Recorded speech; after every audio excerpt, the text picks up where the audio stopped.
Welcome, investigator. Evil is on the rise. Crime is escalating.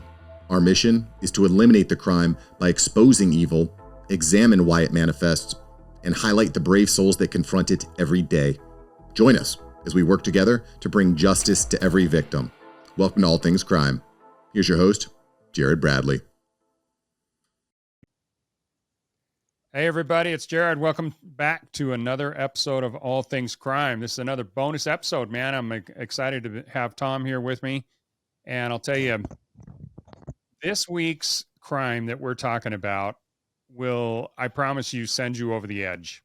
This is one of those where it is one of the most needless deaths that I've ever read. And it's all based on just the stupidity of teenagers. You know, you hear that over and over, and it's almost a cliche at some junction, but I'll tell you what, this one's going to send you over the edge because as a dad, I have two daughters. I have a 26-year-old that's married and, building a great life. But I also have an 18-year-old. She's graduating from high school next week, and she's just starting out her life.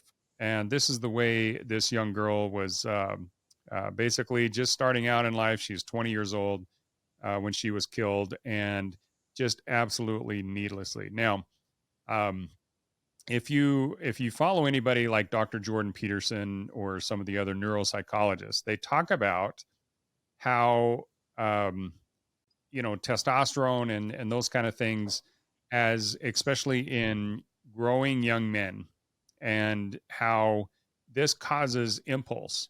And impulse is just one of those that, if you look back in the caveman days, then impulse was all about getting people out of getting the men out of the caves and getting them out hunting and things like that. And so they wouldn't hesitate to jump off of a cliff if they needed to. Anyway, it's all about the hunter gatherer. Well, those kind of things haven't gone away. And frankly, all of us men have gone through it, especially when we were in our teenage years.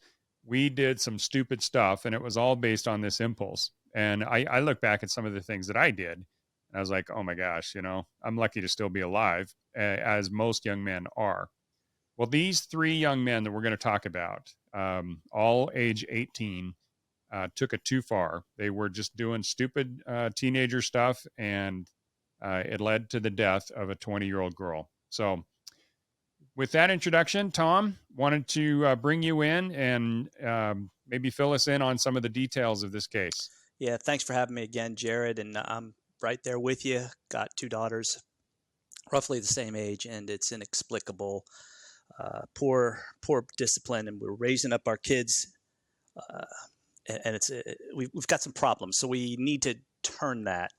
And I'm fond of doing social commentary. Well, much in the same way you develop not a suicide gene, but a mindset and those family lineage and their self-fulfilling prophecies of suicide. The Hemingway's example. Let's turn that around and maybe bring people out of this morass and just doing stupid things, Grand Theft Auto. And now these guys went out and killed this girl from something. Extreme indifference is what they're charged with on the murder one out in Colorado. But let's go maybe through the facts a little bit. The victim in this case is driving home on a remote road in Colorado, speed limit of 50 miles an hour, and a car passes by her, is what we're led to understand at this point. Car comes through, a rock comes through her windshield and causes her death. She was found on the side of the road. The three guys in the car, the truck, turn around, come back, and they take a photo of it. The photo hasn't been released yet, and I'm working completely off of open source information at this point. But our victim, Alexa Bartell, deserved better than this. 20 years of age, beautiful young lady, a life ahead of her and everything else, minding her own business, driving home, talking on the phone, and the phone goes dead. And subsequently found dead on the side of the road. This rock, goes through the windshield. And we spoke before as we're preparing for this, Jared. We have some graphics on it and everything else, but size of the rock is somewhere in the neighborhood of I'm taking something like this. The image that you're going to present is in that same vein right here. So this is what we're talking about. Let's use some other common objects about and we're being generous here. Let's use some other common objects. Well, and you were just showing, what was that, an apple? Yeah, an apple, standard typical apple, right? And here's a coffee cup, right? Same thing. And you're going to see that juxtaposed against one of the rocks from another victim that these guys were doing. They're charged with 6 other counts of attempted murder. So they say as many as 10 rock throwing incidents in the same thing that they were doing as the opposing traffic's going by. They're throwing a rock, and no other deaths are caused by it. The rocks are estimated between 3 to 5 inches in length and 3 to 5 pounds each. So let's talk about the circumstances on it. She's driving home about a month ago, mind her own business on the telephone, and these guys throw a rock through the windshield in opposing cars. The force on that is probably equivalent. We're saying 50 miles an hour, 50 miles an hour opposing cars. Let's be generous, give them 110 mile an hour with the 10 mile an hour throw that happens between them. I would probably say if somebody's going to throw, if you're not left-handed, that's still a difficult shot to make from a windshield. They're probably in the bed of the truck doing that, and they're driving along, and that goes through the windshield, ultimately killing her.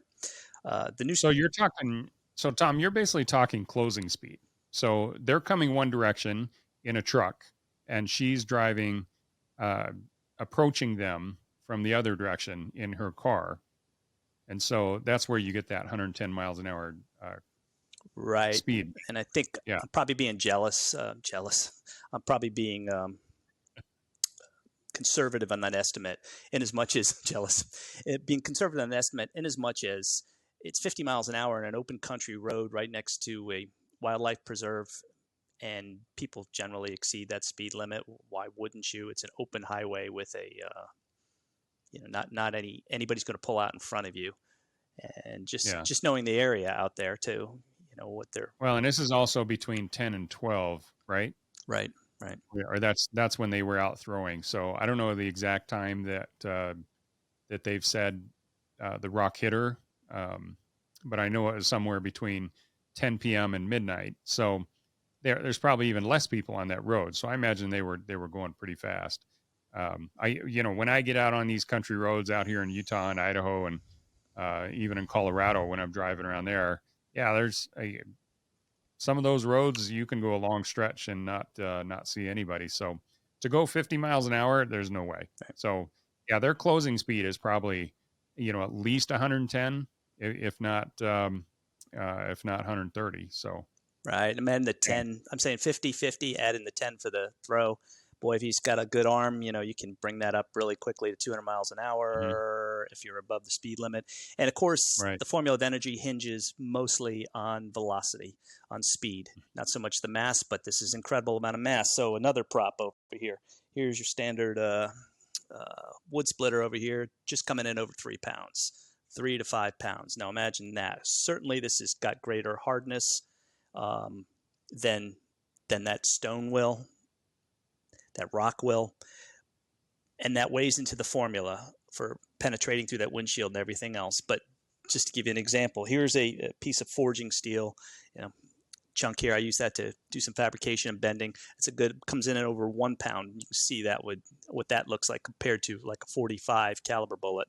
A slow moving 45 caliber bullet comes in at about 900 feet per second.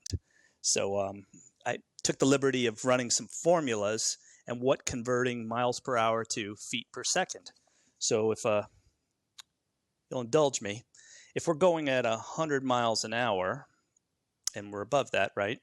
Going 100 miles an hour, that's at 146 feet per second.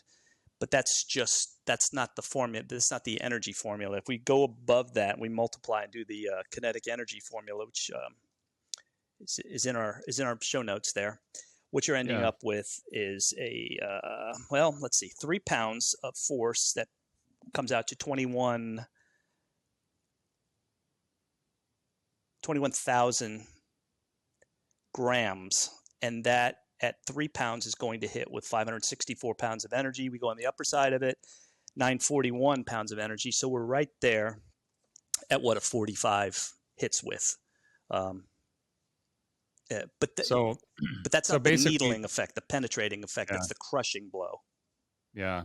So essentially, these 3 teenagers are out just for kicks on a night, one night, they are just thinking, you know what, we're just going to throw these rocks that they collected them from a Walmart parking lot, I guess. And they were just probably thinking, it'll cause a little damage, scare some people. But clearly these guys had not thought, well, how much they'd thought through this is up for debate, but clearly, like most teenagers, they don't think things through. And these guys were just out having a good time and throwing rocks at cars.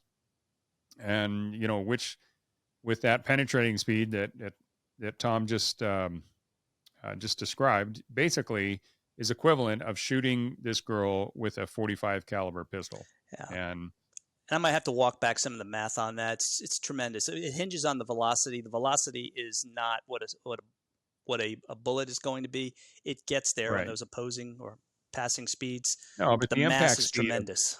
Yeah, that rock is going to be a lot bigger than a .45 caliber bullet. But I'm just saying that, there's really no difference. The bottom line is this small rock, 3 to 5 pound rock, penetrated her windshield, which is supposed to be, windshields are non-shattering, and penetrated her windshield, hit her, and we don't know exactly where it hit her, but it hit her with enough force that it killed her.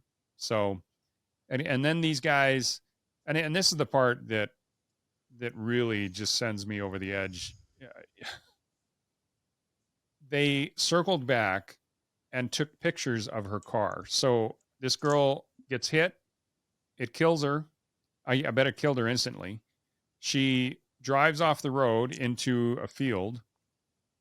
They circle back and take pictures of her. Didn't even bother to see if she was okay. They just take pictures of her car and drive away. And they one of the guys said that he thought one of the other 3 teenagers would want this as a momentum.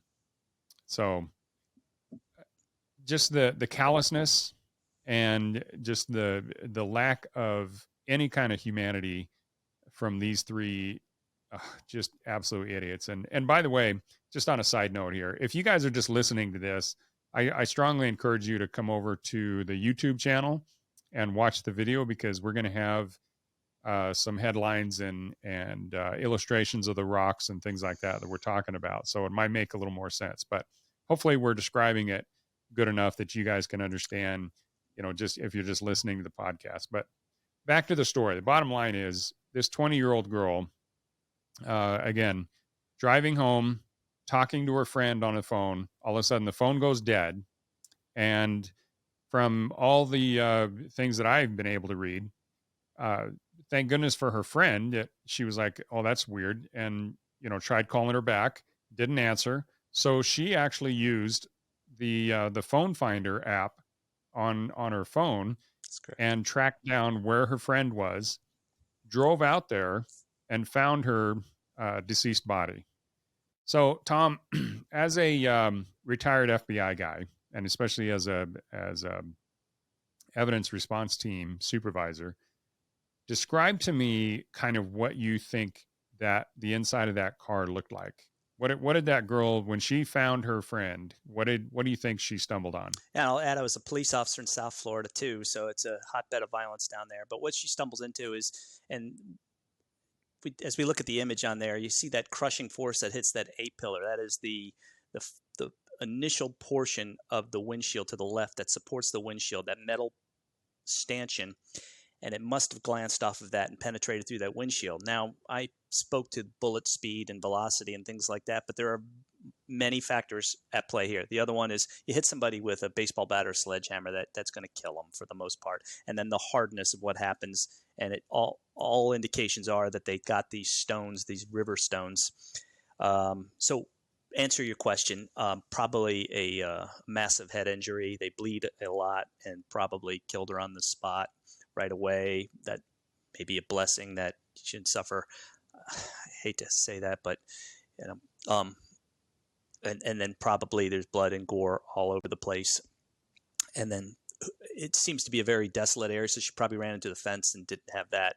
But coming through the windshield or the airbag going off, I'm going to guess that didn't happen. But maybe came to rest after that. But the person saw the car and came up, and it's inexplicable how it's through the windshield until you find a large rock somewhere in the car, and of course they're calling the police right away, and they're responding to it. And then you go from a traffic accident to a crime scene. And you have to walk that back and do that properly and forensically.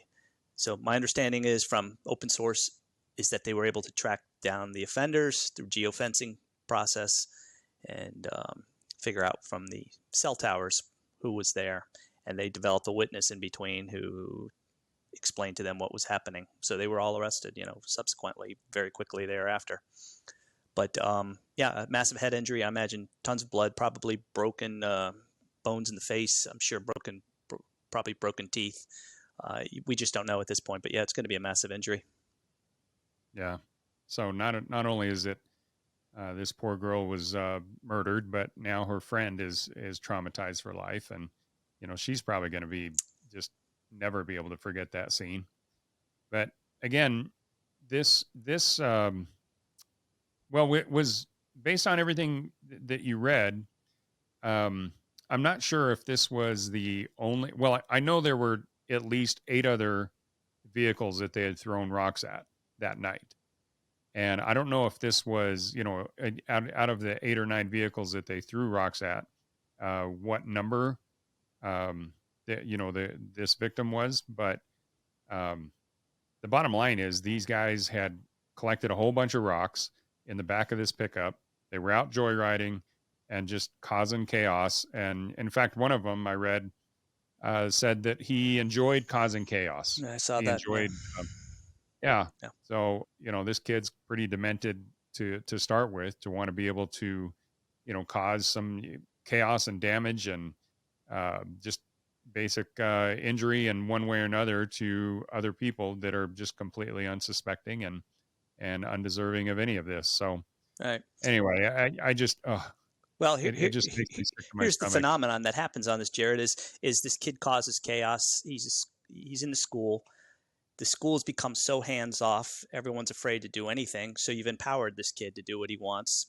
The phenomenon that is created after throwing let's say 10 cars arbitrarily, there's no consequences for it. And there is no consequences when you're not caught. And then now you have this tremendous charge against you. I'll add that the level of intellect seems to be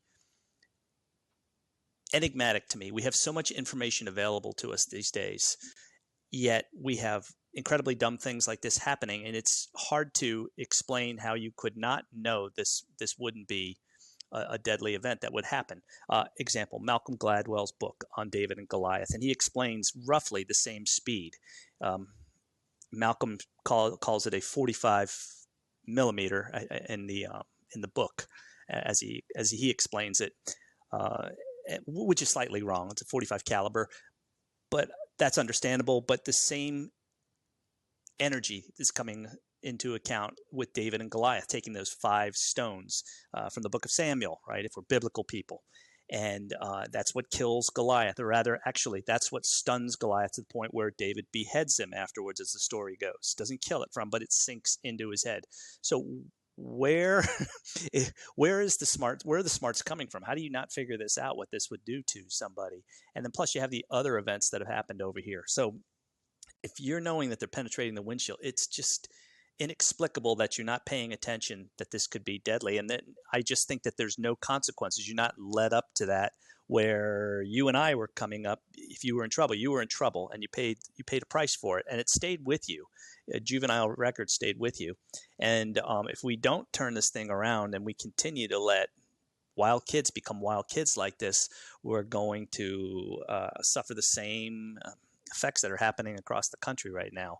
And doesn't seem to be any, it's a divisive country right now. How about that? There's 2 schools of thought. It's always been in existence, but it's very polarized right now and very, very decided, the 2 sides. How about that? Yeah. Well, these guys are being charged with murder 1, and then multiple counts of attempted murder. or all of these other vehicles that they threw rocks at. So, you know, I don't have any idea what their family life was like, or what their past, if they had any kind of a juvenile record, anything like that. But the bottom line is, these three guys, and there would have been a fourth, but the fourth kid that had seen them picking up these rocks, I think something was going off, and his red flags were going up, and he was basically like, you know what, Correct. something really bad is going to happen, and I don't want any part of it. So he asked these guys to take him home. Yeah, I So may they be reading into that, Jared, but it sounds like when they when they geo-fenced everybody, they figured out who this boy was. They went to him. He became a cooperating witness right away, and he said, I wanted nothing to do with it, and he stepped aside. So he put that whole thing, albeit too late. I should add too, it's upsetting to me, but it's upsetting that these young men, you got to think there was one stronger than the other two, but these young men who normally previous decades would have been grabbed up and probably put into a social diversion type program, and maybe give some mentorship to put them into some kind of program that's going to give them that father figure and that mentorship. I went through a period of my life where I had that, and I went into Police Explorers, and it changed my whole trajectory, I'd say, because I had that strong leadership from guys who were just doing the right thing and committed to doing that. Of course, there's always problems with when you have to put hands on somebody or you have to do that. But every time we're spending time on some kind of death like this, some kind of the true evil people are just getting away with everything else. We used to joke and say that thank goodness for the dumb ones, we'd never catch anybody. And there's some truth to that, because this is what happens out here with these guys doing something incredibly dumb like this. But a master criminal is cleaning our clocks out there and doing that stuff. I mean, I don't need to talk to you about MVAC, of course, but if without having that sophisticated way of tracking that down, my goodness, these guys are crafty and they're getting better at that. That's the people we should be focusing on. And in between, the social programs should be addressing these kids and giving them that mentorship and giving them the right and wrong. Heck, the Army used to be a great avenue, or the military just in general. And it precedes us, of course, but the old adage, go to war or go to jail, Vietnam era, but at least that was a way. And you could take somebody who was 17, put them in there, and they're a different person in 6 months, a totally different person, responsible, come back, and they've just been given a chance and an opportunity. I don't care what side of the aisle you're on, but honestly, if you give somebody a sense of hope and encouragement, and they understand the repercussions of their actions and that their reputation follows them. But when you're rudderless and aimless and spending your time watching first-person shooter programs, and you think you hit the reset button and stand straight up and everybody goes back to life, it doesn't. So they're going to learn a long, painful lesson on this, unless there's some defense miracle that's going to pull them out of there. But I just don't think that's going to happen. No, these guys are going to jail for 20, 25 years probably. Yeah. And boy, it's going to be a rude awakening then. They get put in general population, they're going to be popular. Yeah. So, yeah, back to the MVAC. When I first read this story, I was like, man, I needed to talk to some of the guys like, Thornton PD and some others that over there that have Douglas County that have MVACs, that getting touch DNA off of these rocks. Absolutely. It's especially something smooth like that, because they described it as kind of what did you, something like Mexican beach rocks or something like that. That's what I surmise. It's just being sold at Walmart. Okay. And I only mention that because Walmart was the parking lot where one of the kids being interviewed said he got rocks from there. So if that was in their inventory, that could be it. But yeah. Well, it's going to be something, especially if they're landscaping rocks. They're typically not going to be the jagged type. They're going to be more the smooth, kind of river rock types. But anything like, doesn't really matter. I mean, we've got DNA off of granite before. So, but any kind of a rock that somebody has gripped with their hand, you can MVAC those and most likely get some kind of touch DNA off those. And fortunately, they caught these kids and they didn't have to go through that. But the bottom line is the tools to solve these kind of crimes are getting better. I mean, think about how fast they were able to triangulate who was in the area at the time that this girl was struck, and they pinged these guys' cell phones. So, and everybody has a cell phone on them 24/7 basically. So, if you think you can get away with stuff like this, you can't. No, and this So one's particularly low-hanging fruit, as we'll call it. I'm reading off the graphic right now. Indiana Street, which runs north-south, and it's adjacent to or just to the east of the Rocky Flats National Wildlife Refuge. I took a look at that, and that's a wide-open expanse right there. So you're not going to get any other traffic except a crisscross or a resection of who was logging onto that tower at that time period. So it was pretty easy to figure out who that was. And if you have 3 cell phones there, well, they didn't have that information at the time, but it was easy to identify those account holders pretty quickly. You literally have that impact that's happening from her phone registering. That was the word I was looking for, registering to that cell tower. And then you have that directionality. And then, of course, the signal strength distance is going to give you a margin of error in there, but it's low-hanging fruit. We're not in a metropolitan area or in a country area, so that was an easy one to do. And not to take away from anybody's great work on this, of course, but I'm just saying that's the in those remote areas. You don't have. I'm looking at the image of the actual Indiana Street going on. It's undulating terrain, but it's generally you don't have that void because you're in business and you don't want to have that cell drop happening. So they had a constant signal. So it was pretty easy to capture these guys on that. Yeah. Right. Well, again, the bottom line to wrap this up is, these 3 kids were just out being stupid. And, most of the time, especially I think back when I was 17, 18, the times that I was being stupid, I just got lucky. And, but nowadays, especially with populations growing larger, things, you just can't get away with being a stupid teenager anymore. But let's talk about that. Stupid teenagers back then, what you did was you went out and toilet papered trees and maybe egged a house or did something stupid like that. Yeah. But you know what the consequences are. People are getting caught all the time for this stuff, and nobody shuts their mouth. The last story we did, Jared, they posted it on one of the social media. So it's inexplicable to me, and I think it's just this empowerment, this there's no consequences that seem to be going on out there. For example, when we were kids, I'm sure your mom and dad says, you don't want this on your record, that mythical record that was out there, right? On your record. But it is a record that's out here. Have you ever been arrested before? Are you an NCIC as being arrested before, whether you were a juvenile or not? And now these guys are going to be young men with, not fully formed brains, as you were quoting before. They haven't reached that level of maturity, and it really needs to be impressed upon them, and it just didn't happen. So now we have this mess. Well, I'll be 100% honest. I was less concerned about being arrested than I was facing my dad after that. You bet. I mean, oh man, if I ever had, my dad grew up on a ranch in Idaho, and he was old school. Boy, I tell you what, the thought of him ever having to bail me out, that alone kept me from doing a lot of stupid stuff.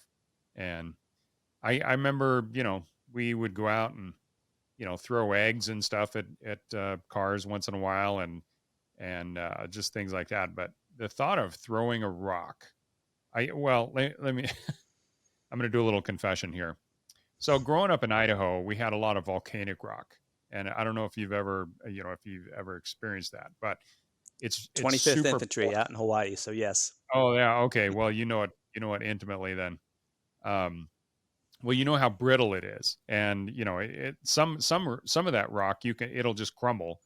But we used to go get some of those old volcanic rocks in Idaho, and we would hang out, and we would hold it out, like in the back seat of a car, in the passenger side, and whoever was driving would. Maybe I shouldn't even talk about this. But anyway, they would. We'd hold it out, and we'd drop it right before we'd hit some mailboxes, and most of the time especially if it was a sturdy mailbox, it would just, the rock itself would just explode. But, there were times when it would take some mailboxes out, which I know is a felony. And so hopefully It's really not, oh, it's not? Okay. it's Well, property damage, yeah. I mean, Well, this is, 40 years ago. So, um, I'm sure there's an active warrant for you.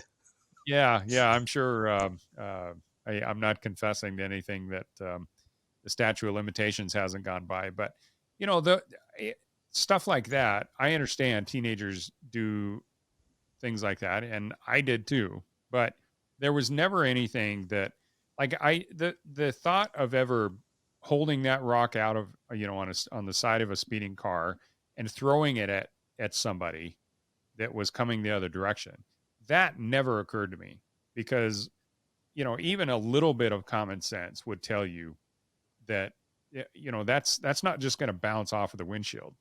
That's going to cause some just incredibly crazy damage.